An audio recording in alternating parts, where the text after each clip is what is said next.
This Thoughtful Thursdays episode of Hacking Your Leadership is brought to you by the Top 1% podcast.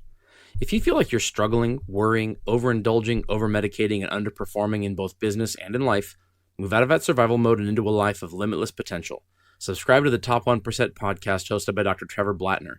When Trevor reached out and wanted to be a sponsor of our show, I told him we'd never partnered with a sponsor before and that I wouldn't feel comfortable asking our listeners to give him a shot until I was able to spend some time talking with him over the phone and listening to a few episodes of his show. He almost immediately sent me an invite to chat, and we were able to talk about podcasting, but also about shared values. He's the real deal, and he has a genuine desire to help others unlock these things that we all have inside us, but that many of us are just unable to harness. His guests include some pretty well-known names in the fields like sports psychology, human potential, and leadership. I've listened to several episodes, and I keep finding value in every one. So after you finish this episode of Hacking Your Leadership, search for the Top 1% podcast and give it a listen. You'll be glad you did. All right, welcome to Hacking Your Leadership. I'm Chris, and welcome to another Thoughtful Thursdays episode. Thanks again to all our listeners for tuning in twice a week and for spreading the word about hacking your leadership. Don't forget to follow us on Instagram at Hacking Your Leadership and leave us a review on whichever podcasting platform you use. For this week's episode, I want to talk about your role in obtaining the leadership support you believe you need in order to be successful. On Hacking Your Leadership, we often talk about leadership skills that people can improve within themselves, but unless you're the CEO of an organization, you have one or more leaders yourself, even if you happen to lead people too.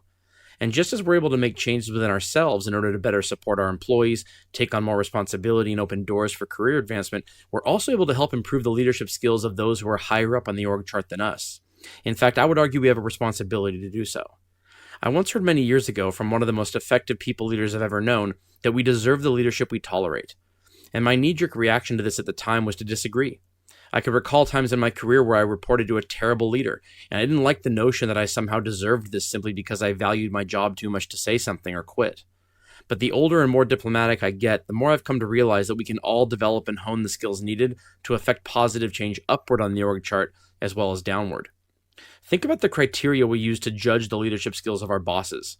Are they more hands-on or hands-off? If good leadership to you is more hands-off, then a hands-on kind of leader might get labeled as a micromanager by you, while one of your less confident coworkers might take comfort in a boss who's more hands-on.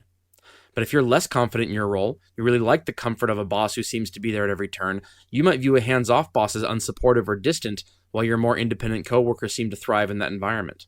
Different people want different things from their bosses, but the criteria is largely the same. When giving constructive feedback, does your boss deliver it in a very matter-of-fact way, or do they sandwich it between positive comments in an effort to soften the blow of the perceived criticism? If you like candor and straightforward honesty, you might view a boss who sugarcoats things as wishy-washy or lacking confidence. But if you have a harder time moving past criticism and it tends to stick with you for a few days, you might view a straightforward boss as harsh or even mean. Again, different expectations on the same scale. And lastly, if you prefer to keep your work life and your personal life a little separated, a boss who is always trying to be your friend or talk to you about non-work related things might seem like they're trying too hard. Whereas if you really need that higher level of connection with a boss in order to believe in their vision, you might view a compartmentalized leader as fake or like you don't know the real them. There are no right or wrong answers in these examples. There's just what you need in order to bring the best version of yourself to work. And a leader who meets you where you are in these things and other criteria is more likely to get that best version. So if you find yourself in a role where your leader is on the opposite side of some of these spectrums from where you need them to be, you should really think about taking steps to help them lead you better. And there are definitely ways to do this that are more likely to get the results you want. First, assume positive intent. Assume your boss is leading you the way they do because they believe this is what will yield the best results. Or at the very least, assume they truly don't know how to lead people any other way, and this is just the way they treat everyone. Either way, stop taking it personally. Second, get very clear with yourself on what specifically you want from your leaders. Don't just assume what you need is whatever the opposite of the current way is. Actually play out realistic scenarios in your head or on paper where real worst-case scenarios are considered, not ridiculous made-up worst-case scenarios. And you'll find yourself gravitating towards a common theme. Third, when it's time to have the conversation with your boss that will hopefully start changing the leadership style you get, make every single thing you're asking for about you, not about your boss. Don't say, I think you're micromanaging me. Instead say, what would I need to do in order to show you I can work on these projects with very little oversight and you'll get the results you're looking for. Don't say, I feel like I don't get much input or support from you on projects until they're done and it's too late to change anything. Instead say, when I'm working on something that's out of my wheelhouse or a stretch assignment, would it be possible to have a regular scheduled 15-minute meeting with you so I can run anything by you I have questions on? I don't want to get too far down the wrong path and have to start over.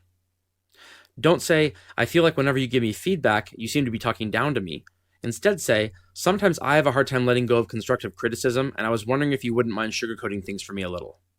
And lastly, each time you see positive movement from your leader on delivering what you've asked for, tell them soon that you notice and you appreciate it. It will reinforce the behavior and you're more likely to see it improve further. This process will require some vulnerability on your part. Not many people look forward to these conversations, but the ones who make them happen are more likely to see the difference they need. We are all simply the collection of our experiences, and our bosses are no different. They want to be liked, they want to be trusted, and most of all, they want to be effective leaders. If you can help them get there, it's a winning situation for both of you. Thanks for listening, and we'll see you on Monday.